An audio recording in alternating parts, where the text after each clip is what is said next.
This is the Skoda Fabia MK3 2014-2021, and if there is something wrong with the electric windows in your car, you may try to reset them. After you disconnect the battery, for example, there are problems with the voltage in your car. The system may get issues, especially if you have automatic windows. They will not be working properly.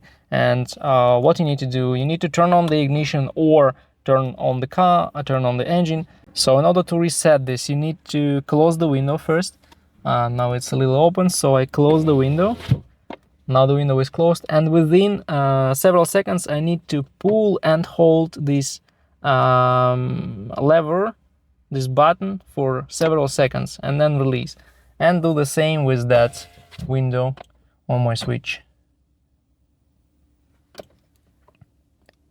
It resets the system and it starts working properly again, because there are a lot of glitches with these electric windows in Skoda cars of this generation. I don't know why, but they need to be reset from time to time.